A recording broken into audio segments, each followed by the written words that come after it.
प्यारे बच्चों, आज हम लोग कक्षा 12 विषय शिक्षा शास्त्र के अंतर्गत महात्मा गांधी के शैक्षिक विचारों के अंतर्गत आगे अध्ययन करेंगे।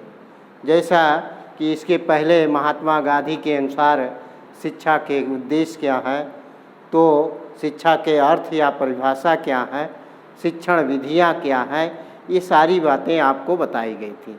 तो आज हम लोग जो है कि महात्मा गांधी के अनुसार शिक्षक कैसा होना चाहिए, शिक्षार्थी कैसा होना चाहिए, विद्यालय अनुशासन अथवा शिक्षा के क्षेत्र में गांधी जी का क्या योगदान था, इन सारे बातों को हम आज जानकारी करेंगे।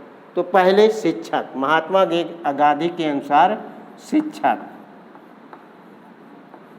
आपको सामान्यतः बताया जाता है कि शिक्षक एक राष्ट्र निर्माता होता है, शिक्षक एक समाज निर्माता होता है, शिक्षक समाज का दर्पण होता है।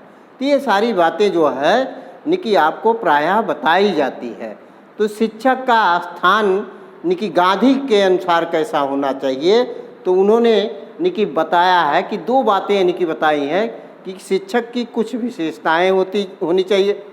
दूसरा, शिक्षक के स्थान बालक के मित्र, पथ प्रदर्शक एवं सहयोग के रूप में होना चाहिए। पहला तो देखते हैं,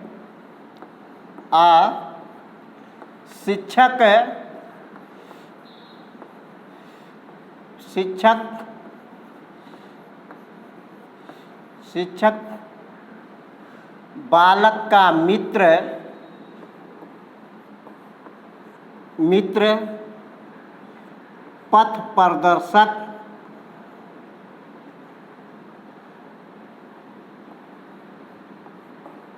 प्रदर्शक तथा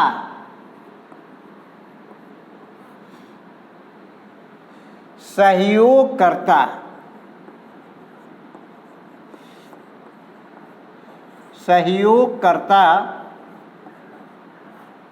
होना चाहिए। सहयोगकर्ता के रूप में होना चाहिए।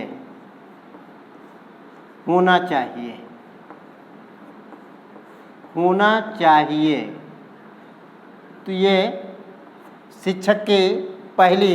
दूसरा इन्होंने बताया शिक्षक की विशेषताएं, शिक्षक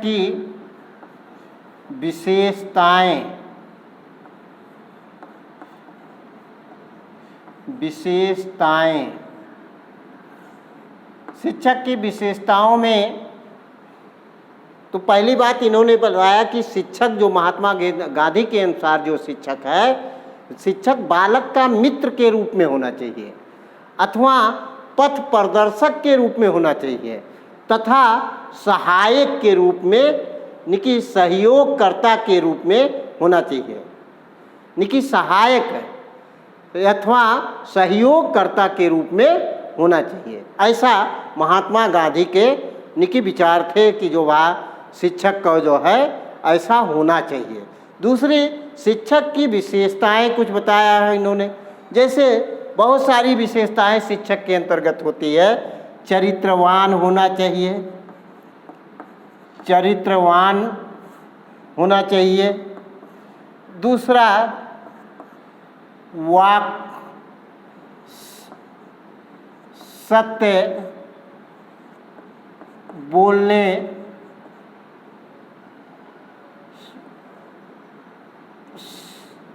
सत्य बोलना चाहिए। शिक्षक को हमेशा सत्य बोलना चाहिए, चरित्रवान होना चाहिए। तीसरा, ईमानदार होना चाहिए।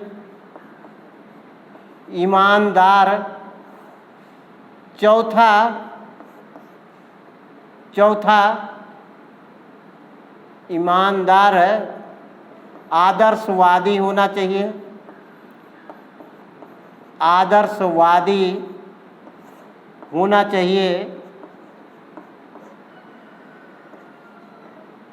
ईमानदार होना चाहिए।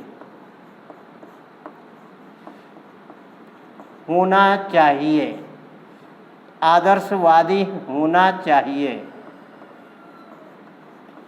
तो ये शिक्षक की कई विशेषताएं हैं।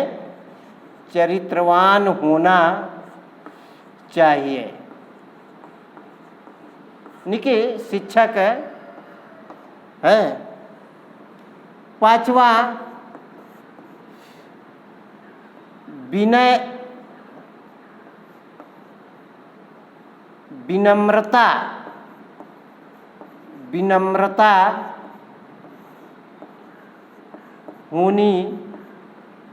होना चाहिए, विनम्र हो शिक्षक। विनम्रता, शिक्षक के अंतर्गत विनम्रता होनी चाहिए, विनम्रता होनी चाहिए।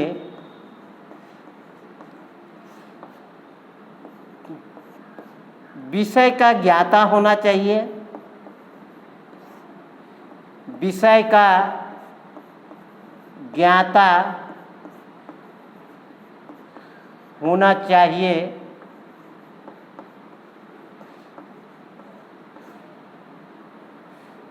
सातवां, अध्ययन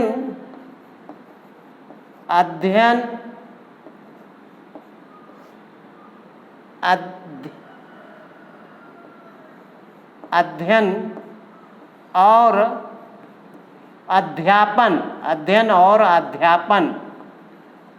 अध्यापन में निपुण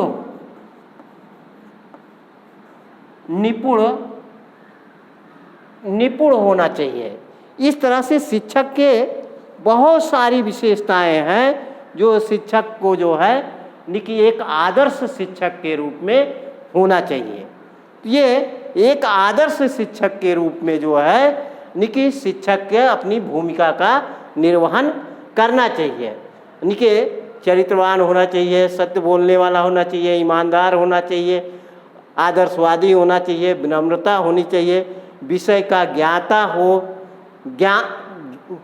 होना चाहिए, यानी कि जिस विषय को वह पढ़ा रहा है उस विषय के बारे में जानकारी होनी चाहिए, ज्ञानी होना चाहिए, ज्ञान होना चाहिए, तो ही वह उस विषय को जो है अध्ययन अध्यापन करने का काम कर सकता है। अध्ययन और अध्यापन में निपुणता आना चाहिए। लचीलापन, शिक्षक में जो है लचीलापन होना चाहिए, लचीलापन होना चाहिए,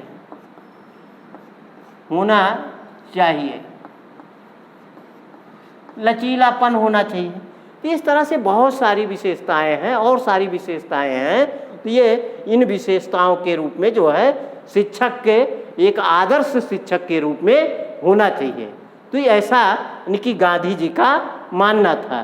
तो ये निकी शिक्षक के बारे में महात्मा गांधी ने इस तरह से बताया। आगे शिक्षार्थी के बारे में हम लोग शिक्षार्थी के बारे में देखते हैं। शिक्षार्थी अथवा विद्यार्थी,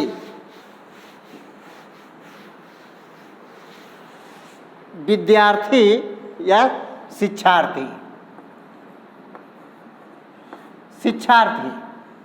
शिक्षार्थी यानी कि विद्यालय में विभिन्न प्रकार के अध्यापक भी पाए जाते हैं और विभिन्न प्रकार के विद्यार्थी भी पाए जाते हैं, अथवा विद्यार्थियों में भी जो है यानी कि विद्यार्थियों में भी व्यक्तिगत विभिन्नता पाई जाती है। तो ये शिक्षार्थी को जो है उसका उद्देश्य जो है बहुत सारी बातें बताई गई हैं, जैसे वो ब्रह्मचर्य का पालन करे, वह यानी कि आदर्श और विद्यालय के वातावरण को बनाए रखना चाहिए, विद्यालय के अनुशासन में बंधे रहना चाहिए, वह उसके अंतर्गत निरंतरता आनी चाहिए। वह यानी कि विद्यार्थी जो है प्रायः जो है जैसे एब्सेंट रहते हैं तो वह प्रतिदिन उसको जो है अध्ययन अध्यापन के लिए तैयार रहना चाहिए।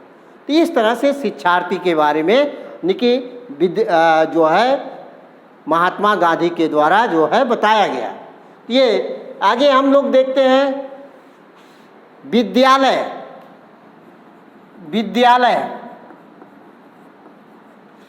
महात्मा गांधी के अनुसार विद्यालय एक सामुदायिक केंद्र के रूप में होना चाहिए। एक सामुदायिक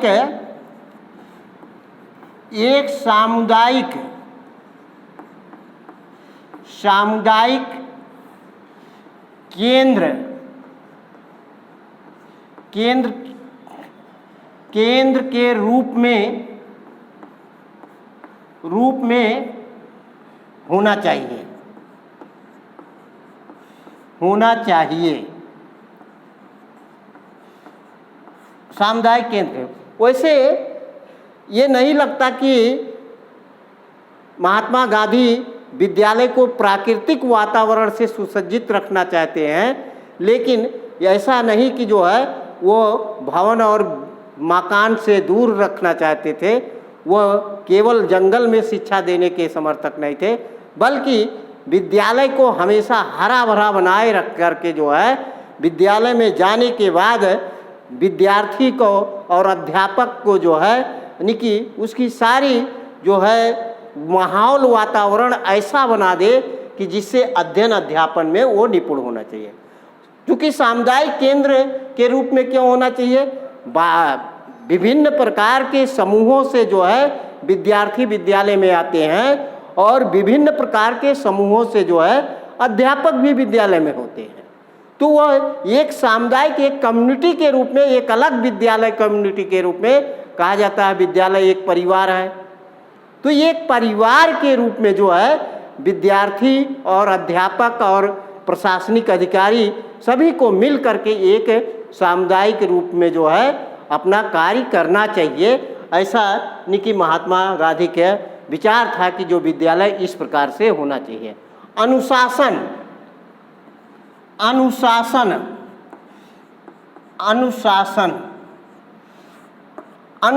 के बारे में जो है महात्मा गांधी ने कहा था कि प्रभावात्मक अनुशासन होना चाहिए। प्रभावात्मक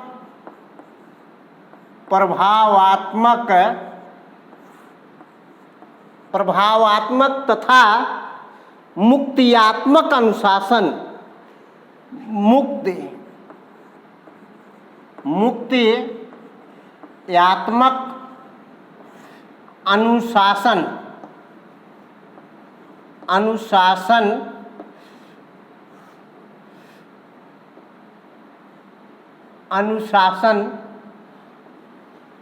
का समन्वित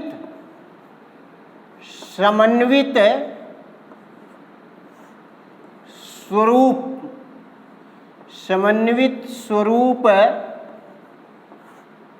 होना चाहिए। समन्वित स्वरूप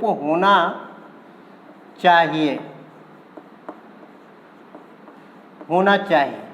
इस तरह से अनुशासन में जो है प्रभावात्मक और मुक्तियात्मक अनुशासन होना चाहिए। यानी कि स्वतः विद्यार्थी जो है अनुशासित हो जाए, उस विद्यालय का इतना प्रभाव हो, उस विद्यालय के अध्यापक या प्रशासनिक अधिकारी का इतना प्रभाव स्थापित होना चाहिए जिससे वो स्वतः अपने आप उस प्रभाव से प्रभावित होकर के जो है वो अनुशासन का पालन करता हो।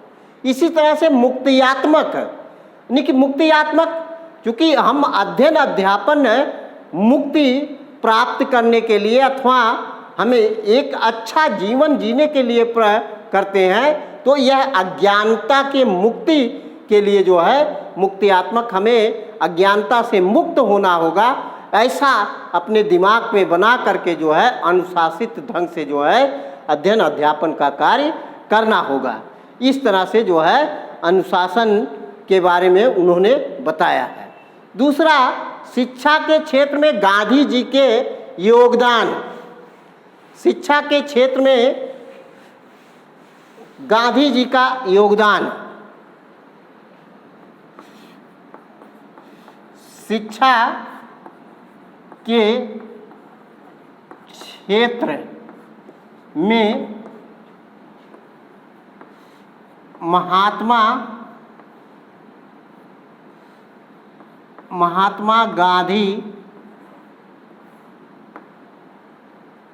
महात्मा गांधी जी का योगदान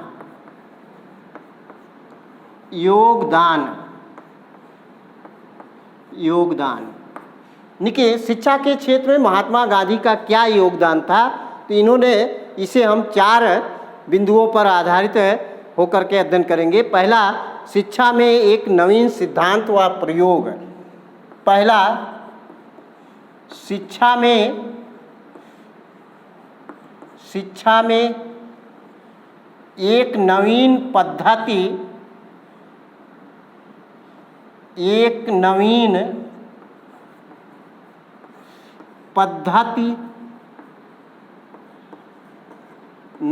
पद्धति, व प्रयोग। नवीन पद्धति व प्रयोग या नवीन सिद्धांत, नवीन पद्धति या नवीन सिद्धांत कह लीजिए, नवीन सिद्धांत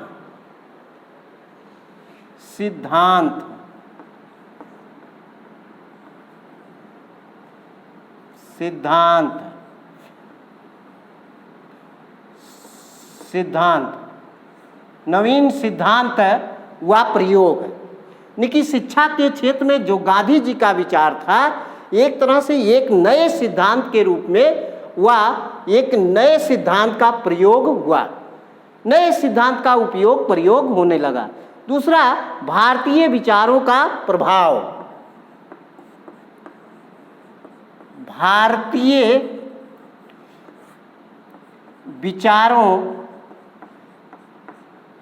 विचारों का प्रभाव।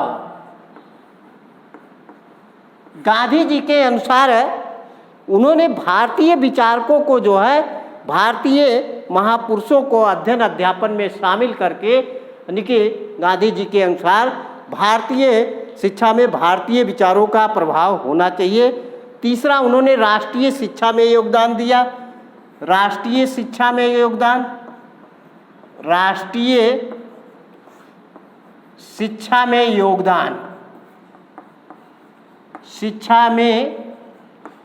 योगदान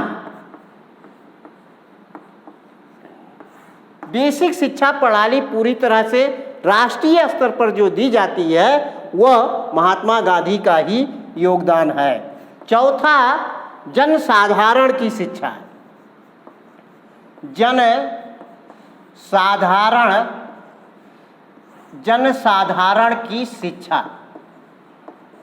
जनसाधारण की शिक्षा। महात्मा गांधी के अनुसार जो है, शिक्षा ऐसी होनी चाहिए जो जनसाधारण को मिल सके। तो महात्मा गांधी शिक्षा के क्षेत्र में जनसाधारण की शिक्षा के रूप में हम देखा जा सकता है। उन्होंने जनसाधारण को शिक्षित करने का योगदान, अथवा विद्यालय में, विद्यालय के बाहर सभी जनसाधारण व्यक्तियों को शिक्षा की बात किया है। तो इस तरह से आज महात्मा गांधी नाम का पाठ समाप्त होता है। इस वीडियो को देखें और नोट्स बनाएं। धन्यवाद।